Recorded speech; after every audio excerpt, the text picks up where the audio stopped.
हम माला करते हैं, मंत्र जाप करते हैं, लेकिन बार बार हमें ये ऐसे होता है कि मेरा काम क्यों नहीं हो रहा है।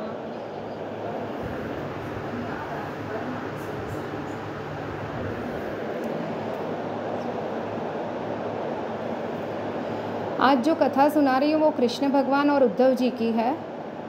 यहाँ ऑनलाइन और ऑफलाइन जो भी लोग जुड़े हैं और जो भी प्रश्न लेके बैठे हैं, आज आप सबको यहाँ पर उत्तर मिलेगा, हर एक व्यक्ति को। और लास्ट में अगर किसी को नहीं उत्तर मिलता है तो वो मेरे साथ बात कर सकते हैं। कृष्ण जी का अभी देह त्याग करने का, उनका जीवन चरित्र, जो जीवन लीला थी, वो संकेल करने का समय आ चुका था। और उन्होंने अपने जो सखा है, उनके सारथी है उद्धव जी, उनको बुलाया। और ये उन दोनों के बीच का जो संवाद है, उसमें से हमें अपने जीवन का उत्तर आज मिलेगा ही मिलेगा। उद्धव जी बताते हैं कि श्री कृष्ण, क्या मैं आपकी सेवा करूं?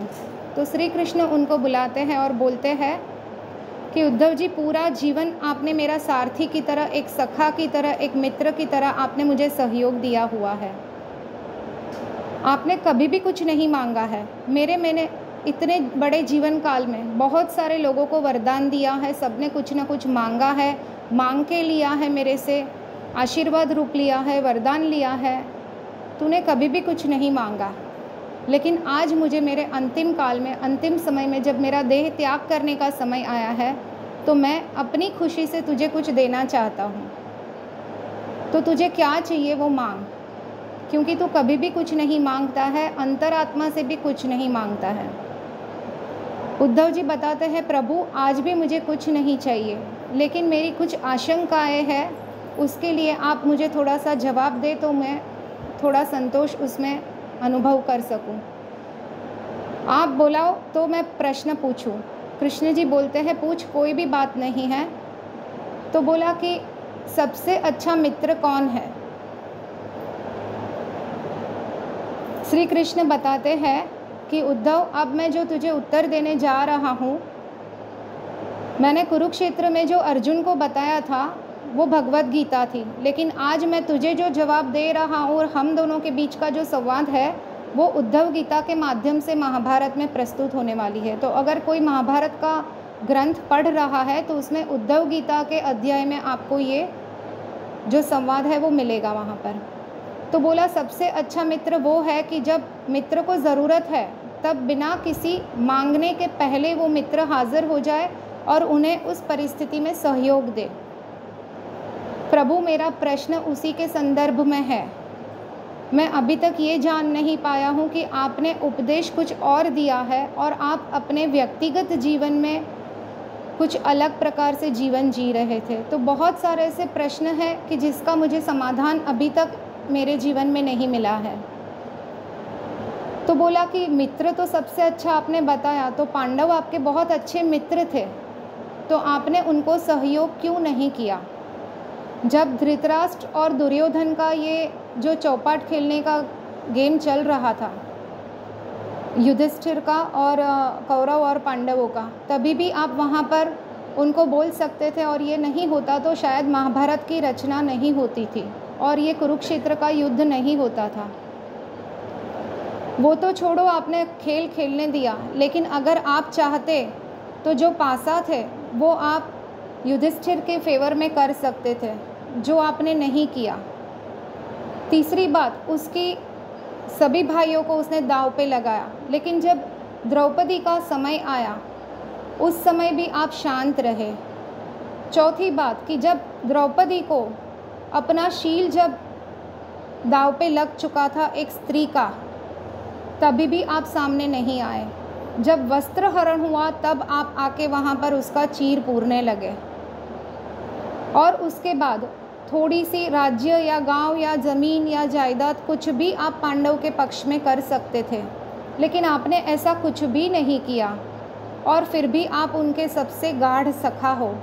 ऐसा क्यों, आप मुझे बताइए श्री कृष्ण, आप मुझे बताइए। और ये बोलते बोलते उद्धव जी गदगदित होते हैं, उनकी आंखों में बहुत अश्रु की धारा बह रही है कि मैं ऐसा सोच भी कैसे सकता हूँ कि आप व्यक्तिगत जीवन में कुछ अलग जीवन जी रहे हैं और आप जो उपदेश दे रहे हैं गीता के माध्यम से अर्जुन को कुरुक्षेत्र में, वो अलग है। अब श्री कृष्ण उसको उत्तर देते हैं, वो हमें समझने लायक है। श्री कृष्ण कहते हैं कि जब भी ये चौपाट खेलने का समय आया तभी कौन विवेकपूर्ण बात कर रहा था। हम हर सेशन में बताते हैं कि हमें धर्म को पकड़ना है, विवेक को पकड़ना है। तो बोला दुर्योधन कितना भी गलत कर्म कर रहा था लेकिन उसने विवेक को पकड़ा था, और यहाँ पर युधिष्ठिर पांडवों ने अपना विवेक शून्य वर्तन किया था, व्यवहार किया था। दुर्योधन के पास बहुत संपत्ति थी, उस खेल में अगर वो हार भी जाता तो उसे उतना फ़र्क नहीं पड़ता, लेकिन उसे पासा का ज्ञान इतना नहीं था। तो उसने अपने मामा शकुनी को बुलाया पासा डालने के लिए और खेलने के लिए।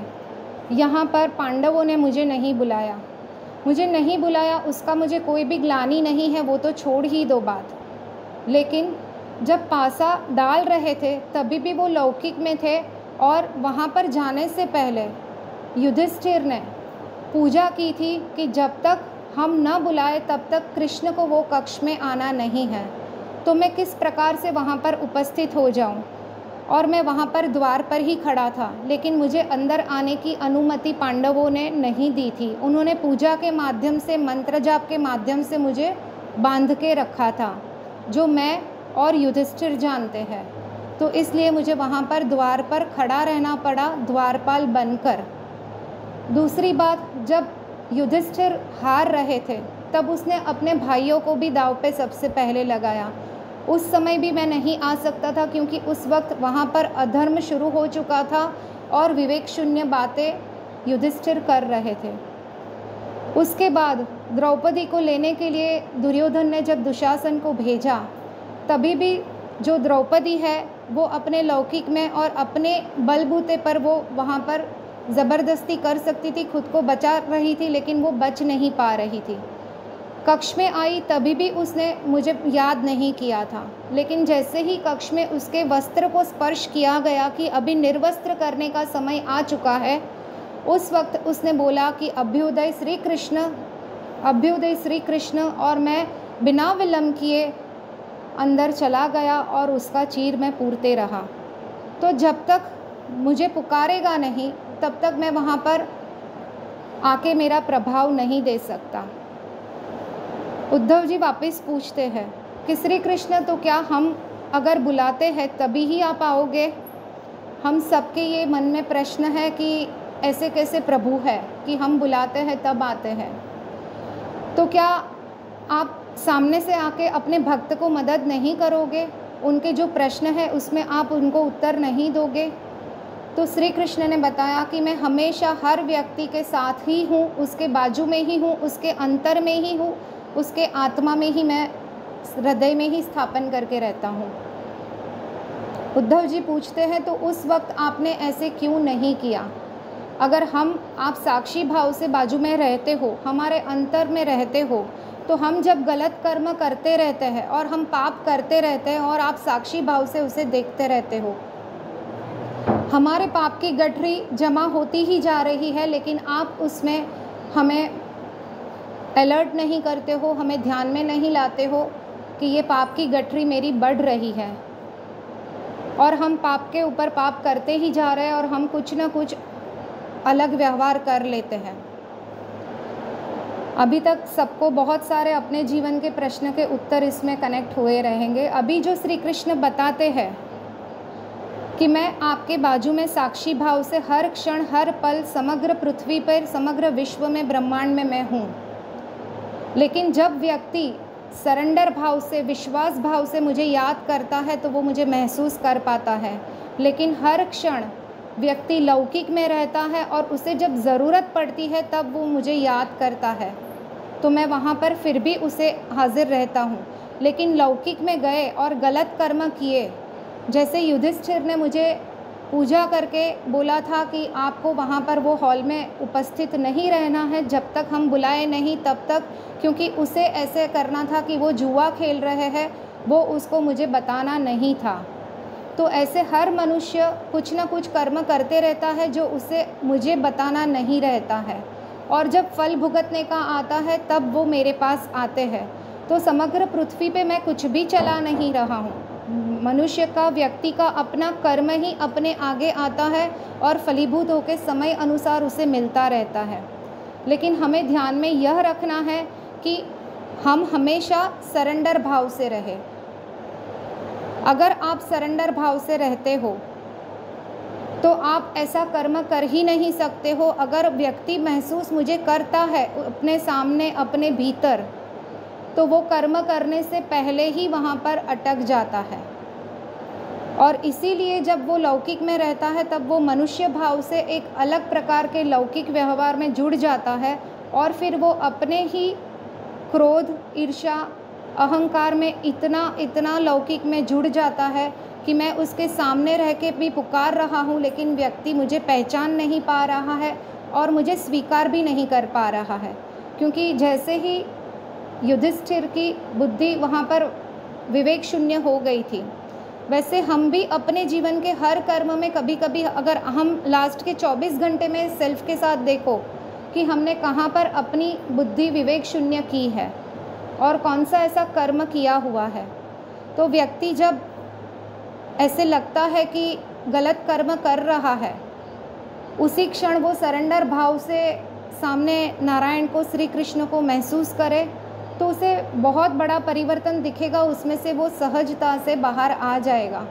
अगर वो युग में भी पांडवों को विवेक शून्य बुद्धि हो चुकी थी, तो हम कलयुग में हैं और अभी सतयुग की तरफ हम जा रहे हैं।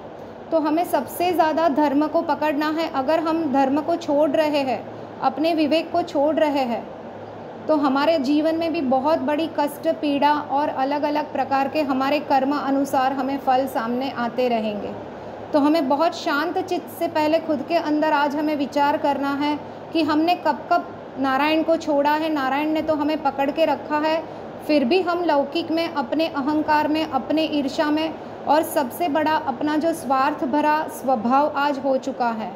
हम इतने स्वार्थी हो चुके हैं कि हमारे आजू बाजू एक स्वार्थी की ऑरा और एक लेयर बन चुका है। जैसे हम श्री कृष्ण को अपने साथ है यहाँ पर, लेकिन हम उसे पहचान नहीं पा रहे और हमारी दृष्टि में बहुत बड़ा परिवर्तन आ रहा है। तो ये सब हमें निकालने के लिए बार बार हमें जो हफ्ते में 4 बार सत्संग मिला है, अगर उसमें जुड़े रहते हैं तो बार बार गलत कर्म करने से पहले हम अवेयर होते जाते हैं। और जैसे मोबाइल चार्ज होता है, वैसे हमें वो धर्म के प्रति अपना रास्ता दिखाते हैं। तो हमारा धर्म क्या है वो हमें बहुत अंदर अपने मन में, अपने आत्मा में उतारना है। हमारा विवेक जो है वो अंतरात्मा में हमें उतारना है। अगर हमारा विवेक और धर्म अंतरात्मा में उतर गया है तो हमें कोई भी कर्म से डरने की ज़रूरत नहीं है, क्योंकि जो कर्म आता रहेगा वो इतना अलौकिक और नारायण की कृपामय रहेगा कि उसका फल, अगर पीड़ादायक भी परिस्थिति आई है तो भी भुगतने में आपको एक अलग प्रकार का आनंद मिलता रहेगा। सो आज हमारा धर्म क्या है? अगर किसी को कुछ जानना है तो वो पूछ सकते हैं कि आज हमारा धर्म क्या है। तो अभी जो भारत देश में जो चल रहा है